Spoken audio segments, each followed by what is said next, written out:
Au sommaire de ce journal, le président Félix Antoine Tshisekedi a prononcé un discours mettant en lumière les défis majeurs à relever en RDC, et cela lors de la 79e Assemblée générale de l'ONU. Et chaque 26 septembre, le monde célèbre la Journée mondiale de la contraception, un sujet tabou pour la santé publique chez les jeunes femmes. Vous aurez des détails dans cette édition du journal. Et à l'international, les associations des détaillants de Zimbabwe avertit les autorités de pays sur les pertes causées par la monnaie locale. De plus en plus de détails dans ce même journal.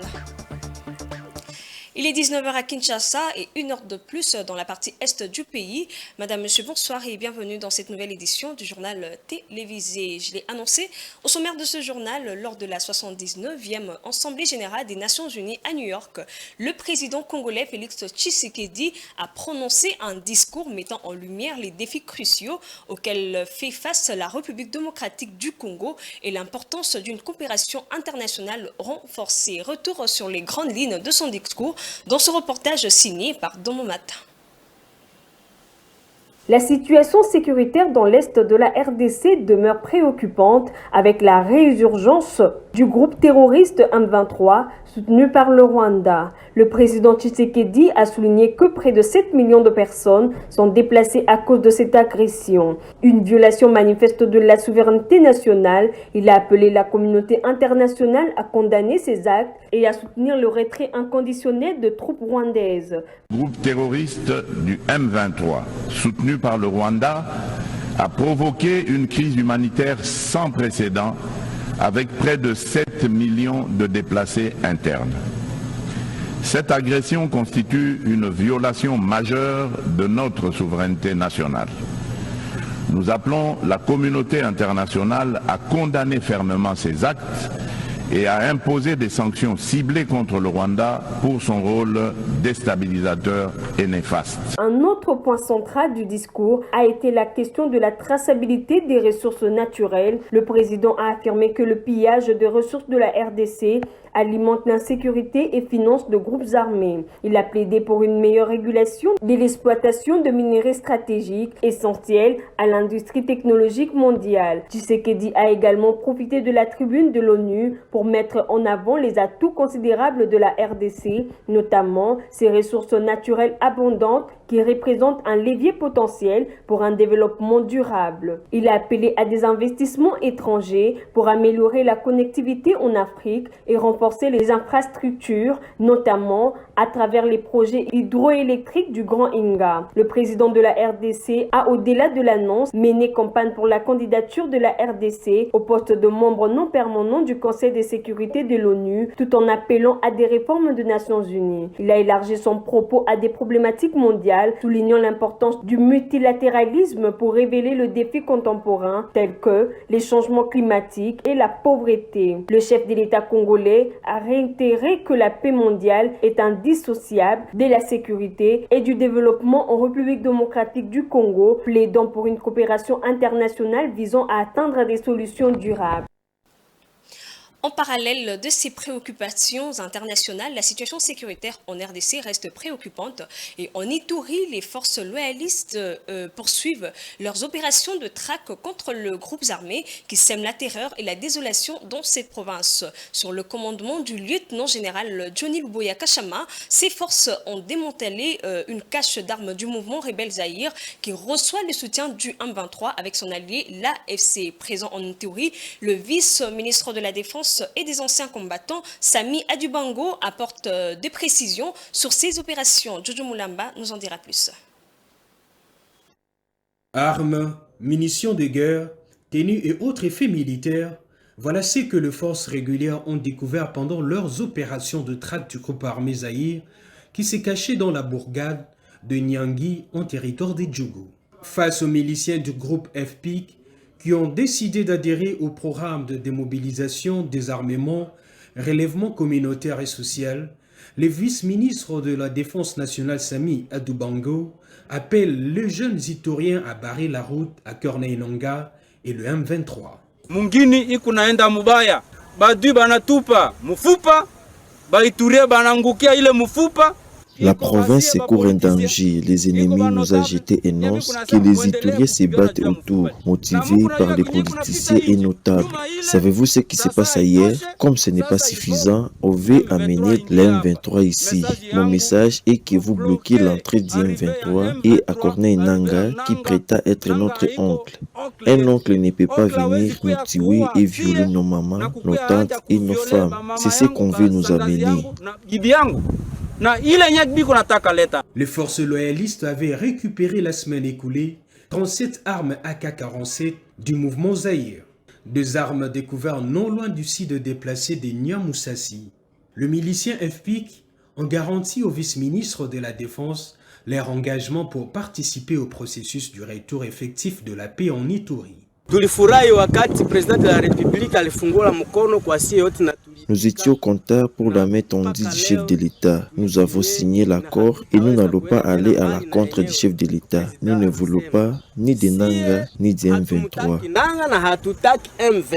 Malgré quelques poches de résistance de groupes armés, l'armée congolaise reste résolument engagée à mettre hors état de nuire les ennemis de la paix. Alors que la sécurité est au cœur des préoccupations, la coopération internationale se poursuit. La ministre des Affaires étrangères, Thérèse Kaikwamba, a reçu mercredi 25 septembre dans son bureau de travail à Kinshasa l'ambassadeur de la République de la Chine, Zhao Bin. Au menu de leurs échanges, l'état des lieux de la coopération sino-congolaise, surtout au lendemain du FOCAC. Pour l'ambassadeur extraordinaire et plénipotentiaire de la République populaire de Chine, le temps est à la matérialisation de projets de développement annoncés par le président chinois lors du dernier forum sino-africain de Pékin. Patience Olokenge nous en dit plus. La République démocratique du Congo et la Chine sont déterminés à concrétiser les projets de développement annoncés par le président chinois Xi Jinping lors du dernier forum sino-africain à Pékin. Dans cette optique, la vice-ministre des Affaires étrangères, de la coopération internationale et de la francophonie, Grace Yamba-Kazadi, a reçu en audience l'ambassadeur chinois à Kinshasa, Zhao Bin. Au cours de leurs échanges, les 2 responsables ont d'abord fait un état des lieux de la coopération sino-congolaise. J'ai eu tout à l'heure un échange de vue avec Madame la vice-ministre des Affaires étrangères sur un large éventail de sujets. D'une part, les 2 parties ont réaffirmé leur volonté de soutien mutuel des affaires relatives aux intérêts vitaux des 2 parties. Il s'agit pour la partie congolaise le soutien de la Chine, des efforts congolais dans la défense de sa souveraineté et de son intégrité territoriale, et du côté chinois, le soutien du Congo du principe de Chine unique, notamment sur les questions qui concernent Taïwan et les douanes. Des mesures annoncées par le président chinois en début septembre en faveur de la modernisation africaine. Les 2 parties ont réaffirmé leur volonté de soutien mutuel sur les questions relatives aux intérêts vitaux de leur pays. Cela inclut le soutien de la Chine aux efforts congolais pour défendre la souveraineté et l'intégrité du territoire congolais, ainsi que pour la RDC, le respect du principe d'une seule Chine. En matière de développement économique, des initiatives se mettent en place pour renforcer le lien bilatéraux. Entre le 5 et le 10 octobre 2024, le Bureau économique et commercial tri-régional belge en RDC, en collaboration avec l'agence bruxelloise pour l'entrepreneuriat Bruxelles, organisera une mission axée sur les secteurs de la construction à Kinshasa. Et cet événement représente une chance inédite pour les entreprises belges de tisser des liens plus forts avec un pays au potentiel de développement considérable. Je vous propose de suivre cet élément. Du 5 au 10 octobre 2024, le Bureau économique et commercial tri-régional belge en République démocratique du Congo, en collaboration avec l'agence bruxelloise pour l'entrepreneuriat, organisera une mission économique axée sur les secteurs de la construction à Kinshasa. Cet événement offre une occasion unique aux entreprises belges de renforcer leurs liens avec un pays riche en potentiel de développement. La mission, qui regroupera 25 entreprises et 4 cabinets d'avocats, poursuivra plusieurs objectifs stratégiques. Mettre en lumière un marché prometteur, promouvoir les atouts des entreprises belges établir des relations de coopération avec les autorités et acteurs commerciaux locaux et explorer les opportunités dans les secteurs et sur le marché en général. En RDC, avec ses vastes ressources et sa croissance dynamique, représente une véritable opportunité pour les secteurs de la construction. Les participants auront l'occasion de présenter leurs expertises et solutions innovantes, contribuant ainsi à la visibilité de leurs activités sur le marché congolais. Cette mission favorisera des échanges constructifs avec les autorités locales et les acteurs commerciaux, renforçant les liens économiques entre la Belgique et la République démocratique du Congo. Les participants pourront identifier les opportunités spécifiques et comprendre les défis du marché pour mieux s'y positionner. Un moment fort de cette mission sera la tenue de rendez-vous d'affaires entre des entreprises belges et congolaises. Ces rencontres BDB offriront une plateforme privilégiée pour discuter des partenariats potentiels et explorer des projets communs. La mission économique à Kinshasa représente une étape importante pour les entreprises belges souhaitant s'implanter ou renforcer leur présence en République démocratique du Congo. Avec un marché en pleine expansion et de nombreuses possibilités dans les secteurs de la construction, les entreprises auront l'opportunité de se démarquer et de contribuer au développement durable de la région, tout en bénéficiant d'un environnement propice à l'innovation et à la collaboration. Cette initiative témoigne de l'engagement de la Belgique à soutenir la croissance économique de la République démocratique du Congo et à établir des relations durables entre les deux pays. La santé publique et notamment la contraception demeure un sujet crucial et chaque année, le 26 septembre, le monde observe la journée mondiale de la contraception dont l'objectif principal est de diminuer le nombre de grossesses non désirées. En République démocratique du Congo, de nombreux mythes et préjugés entourent les méthodes contraceptives, compliquant ainsi leur utilisation par les jeunes femmes. En particulier, Rachel Misenga nous apporte un éclairage sur cette problématique. Suivez. Selon la nouvelle enquête démographique de la République démocratique du Congo, 20% de jeunes filles âgées de 15 à 19 ans ont un enfant. L'une des raisons qui explique cette situation est le non-recours à la contraception. Plusieurs mythes et préjugés entourent encore les méthodes contraceptives au Congo-Kinshasa, comme les rappelle le docteur Moulumba. Dans les jargons africains en général et en particulier la RDC, c'est une méthode que le blanc utilise pour réduire la population africaine. Et puis c'est une source d'infertilité et puis ça cause des cancers, ça entraîne des morts puisqu'il y a eu des cas de mort parce qu'ils ont utilisé certaines méthodes. Pour obtenir des informations fiables sur la contraception, les docteurs suggèrent de consulter un professionnel de la santé. Les femmes en âge de procréer qui veulent utiliser des méthodes contraceptives puissent consulter les médecins, les sages-femmes, les infirmiers formés dans les domaines, puisque ceux qui sont formés savent bel et bien quelle méthode utiliser, à quel moment, pour quelles raisons, quels sont les bilans demandés, puisqu'il y a aussi des contre-indications pour chaque méthode qu'il faut utiliser. Il faut savoir à quel moment utiliser, quel est le poids, la taille, quelles sont des pathologies, donc des maladies que la patiente qui nous consulte présente, puisqu'il y a des méthodes qu'on ne peut pas utiliser, par exemple chez un diabétique, un cardiopathe, et là, ce sont des exemples que je vous donne. Et pour mieux faire, pour éviter qu'il y ait des fois des morts, des complications comme ils le disent là, et des fois il y en a qui incriminent aussi les problèmes des cancers, c'est qu'il faut qu'il y ait un examen bien fait. Selon lui, la contraception est d'une importance capitale car elle permet de garantir une meilleure santé reproductive et le bien-être de femmes. L'importance de la contraception, il y a plusieurs avantages qu'il faut savoir, puisque comme nous le disons, la contraception aide vraiment la majorité des patientes à espacer. Donc il y a espacement des naissances. Et lorsqu'il y a espacement des naissances, vous comprendrez qu'il y a moyen d'éviter des accouchements rapprochés. Et quand on évite des accouchements rapprochés, on évite aussi des morts maternelles, puisque ça aussi, il faut le savoir que lorsqu'on ne sait pas espacer, il y a beaucoup de cas de décès maternels. Selon de nombreuses études, investir dans l'éducation et l'accès à la contraception pourrait transformer la vie de jeunes filles, leur offrant ainsi un avenir où elles peuvent choisir le moment d'être mères.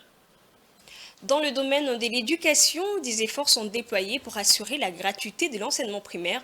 Les coordonnateurs adjoints de la cellule d'innovation et les changements de mentalité, Jacques Kambala Chilombo, qui est aussi président du Fonds Action Chilombo, vient d'effectuer une visite d'inspection avec le ministre provincial de l'Éducation pour évaluer l'effectivité de cette gratuité à l'Institut technique et commercial d'Ngalema. Le ministre de l'Éducation s'est réjoui de la réhabilitation des infrastructures et de la dotation des bancs dans toutes les salles. Suivez.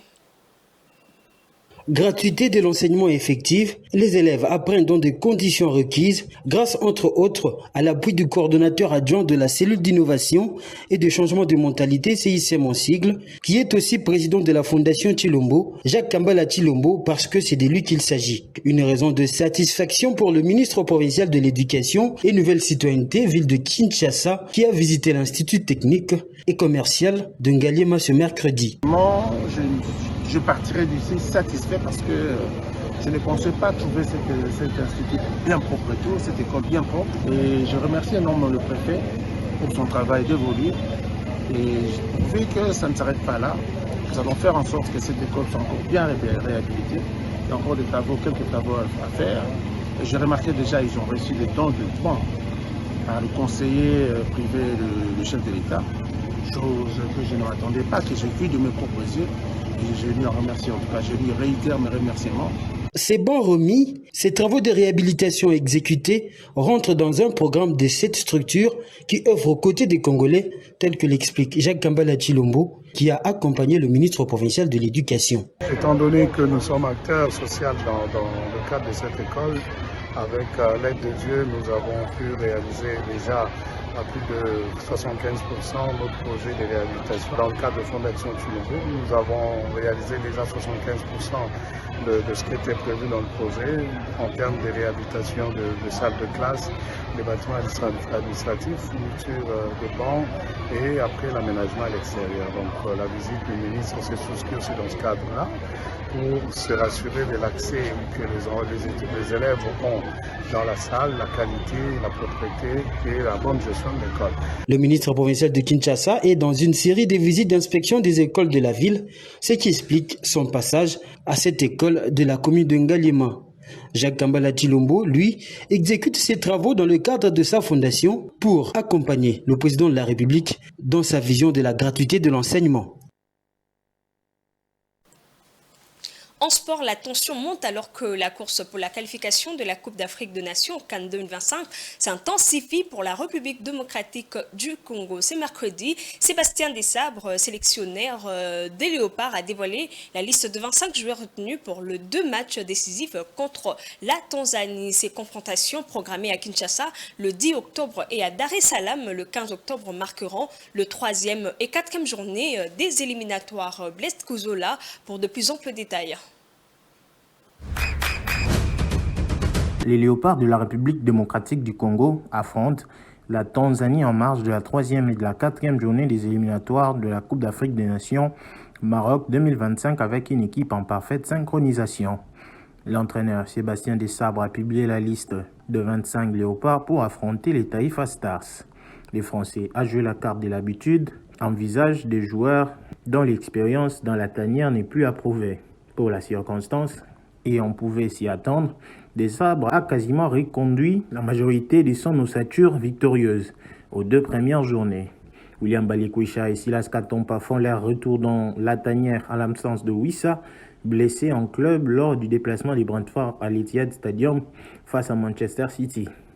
Cédric Bakambu, revenu de blessures, manquera la trêve internationale du mois d'octobre. Par ailleurs, on peut constater également les absences d'Aaron Chibola et Grady Diangana au milieu de terrain. Bien lancé, la RDC pourrait déjà retrouver la phase finale de la Coupe d'Afrique des Nations avant les 5e et 6e journées. Il suffit de remporter tous les 2 prochains matchs Les supporters des Léopards attendent avec impatience ce rendez-vous décisif où l'équipe devra montrer toute sa puissance pour décrocher la victoire. L'information, c'est aussi au-delà de nos frontières. Madame, Monsieur, place à la page internationale.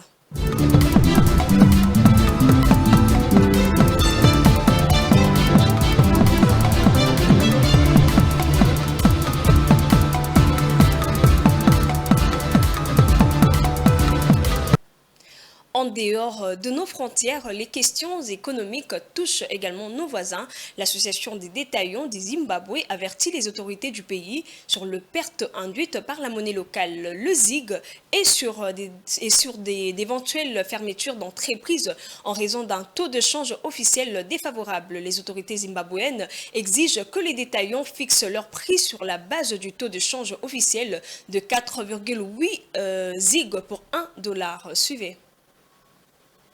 Selon l'association des détaillants du Zimbabwe, la situation sur la politique de taux d'échange est intenable et entraînera des fermetures d'entreprises si les autorités du pays n'interviennent pas avec des mesures politiques pour protéger le secteur de la vente au détail formel. Les détaillants zimbabwéens, dans une lettre adressée au ministère des Finances, affirment que plusieurs entreprises du secteur sont actuellement menacées de cesser leurs activités. Au Zimbabwe, les directives officielles exige que les détaillants officiels fixent leur prix sur la base du taux d'échange officiel de 14,8 ZiG pour $1 sous peine d'amende. Le pays vient de mettre une nouvelle monnaie et cette monnaie est immédiatement aux prises à risque grave d'inflation et un risque grave de décote. Cette décote peut facilement amener les commerçants à spéculer davantage sur les prix. La situation sur la politique des taux d'échange au Zimbabwe occasionnerait d'énormes pertes pour les commerçants. Ceux-ci estiment que s'ils doivent respecter le taux d'échange officiel exigé par les autorités, les fournisseurs facturent des taux du marché noir, obligeant les détaillants à augmenter les prix. La Banque centrale et l'autorité monétaire sont obligés d'utiliser la force pour comprendre les commerçants à accepter les taux officiels. Même si ZiG est assis sur de l'or, la Banque centrale doit augmenter ses réserves en devises fortes. La nouvelle monnaie zimbabwéenne, adossée à l'or, le ZiG est sous pression et a perdu près de 80% de sa valeur sur le marché parallèle où elle s'échange entre 20 et 26 ZiG pour $1.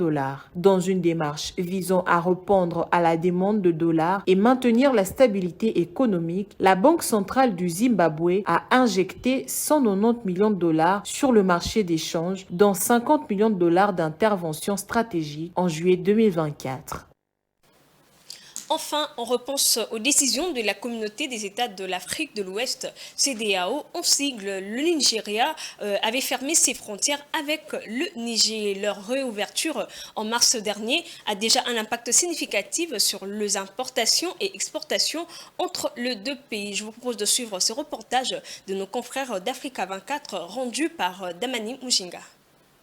Du Nigeria vers le Niger ont enregistré une hausse de 204% au deuxième trimestre 2024, atteignant 20,46 milliards de naira, environ 12,5 millions de dollars, alors que les frontières entre les deux pays ont été rouvertes en mars. C'est ce que rapporte cette semaine Nairametrics, citant les données du Bureau national des statistiques NBS, qui précise que ce volume représente 0,87% des exportations totales du Nigeria, contre 0,30% au premier trimestre. L'annonce de la réouverture des frontières entre le Nigeria et le Niger se traduit par une reprise des échanges commerciaux entre les deux pays. Absent parmi les 5 premiers partenaires commerciaux du Nigeria au premier trimestre, le Niger est devenu le 5e au deuxième trimestre 2024, représentant 1,23% des exportations du Nigeria vers la CEDEAO, selon le NBS. Cela a également facilité la signature d'accords dans plusieurs secteurs d'activité, notamment dans la sécurité et les transports. Les importations du Nigeria en provenance du Niger sont également en hausse. Le Nigeria a importé divers produits pour une valeur de 3,21 milliards de naira, environ 2 millions de dollars, soit 1,93% du total de ses importations en provenance des pays de la CEDEAO. Il convient de rappeler qu'avant la fermeture des frontières, les deux pays entretenu des relations commerciales, culturelles et socio socio-historique. Les exportations du Nigeria étaient essentiellement composées des produits agricoles, des produits manufacturés et d'autres produits de base non pétroliers. Le Niger exportait principalement du bétail et des produits agricoles, dont l'oignon. Selon les données de base Contrat des Nations Unies, en 2022, le Nigeria était le 4e fournisseur du Niger, représentant près de 8% de ses importations. La même année, il était également son 3e client, absorbant 16% des exportations nigériennes.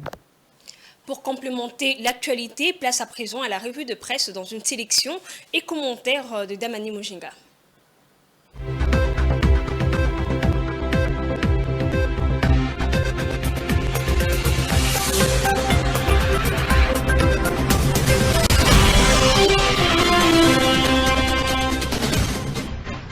Bonsoir. L'oral de Félix Tshisekedi à la tribune des Nations Unies a fait la une des journaux parus aujourd'hui dans la ville de Kinshasa. Situation sécuritaire alarmante en RDC avec 7 millions de déplacés internes. New York, Tshisekedi exige une réaction ferme face aux agressions rwandaises comme le rapporte Info 26. Dans son discours à la 79e Assemblée générale des Nations Unies, le président de la République démocratique du Congo, Félix Tshisekedi, a mis en lumière la situation sécuritaire alarmante dans l'est du pays, un sujet qui mérite une attention particulière tant au niveau national qu'international. En abordant la résurgence du groupe terroriste M23 soutenu par le Rwanda, le président a évoqué les conséquences dévastatrices de cette violence, soulignant qu'elle a engendré une crise humanitaire sans précédent avec près de 7 millions de déplacés internes. Nous appelons la communauté internationale à condamner fermement ces actes et à imposer des sanctions ciblées contre le Rwanda pour son rôle déstabilisateur, a-t-il déclaré avec fermeté, exigeant une prise de conscience mondiale face à l'agression qui fragilise la région. Du point de vue économique, renchérir la prospérité face à l'ONU, Félix Tshisekedi veut attirer les investissements en Afrique. Des partenariats pour le maillage de l'Afrique, Félix Tshisekedi a souligné que la République démocratique du Congo aspire à attirer des investissements pour développer la connectivité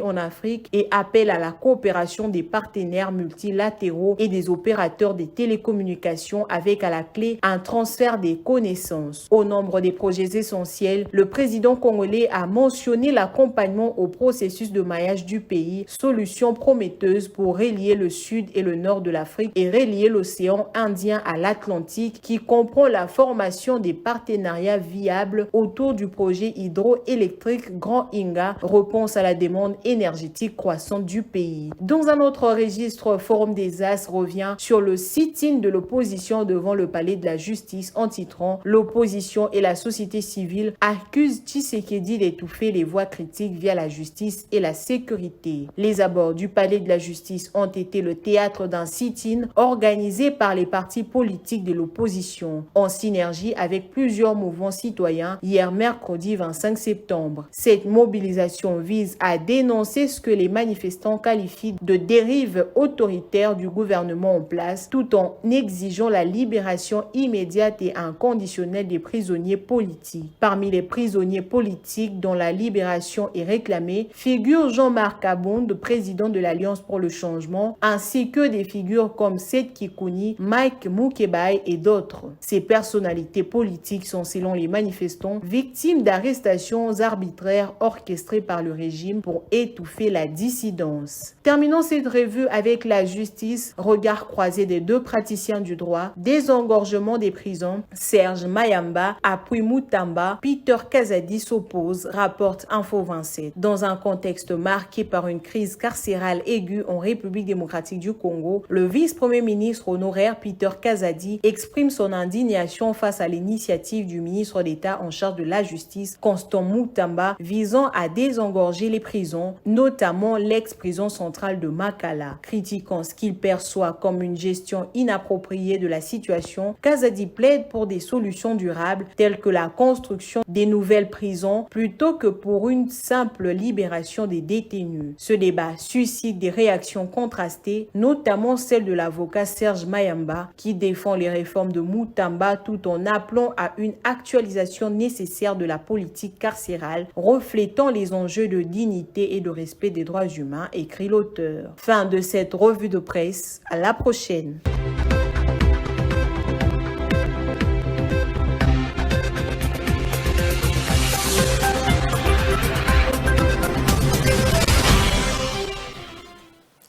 C'est la fin de ce journal, Madame, Monsieur, mais avant de vous quitter, voici les rappels de principaux titres.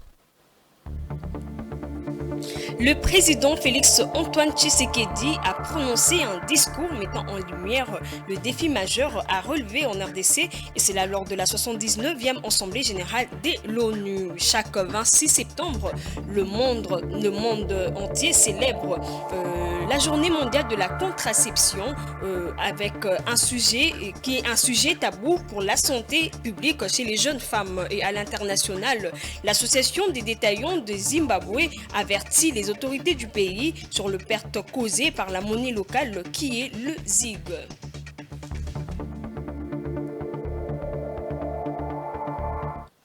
C'est complètement la fin de ce journal. Merci à vous de l'avoir suivi. Bonne suite de programme sur votre chaîne Géopolis Télévision. Au revoir.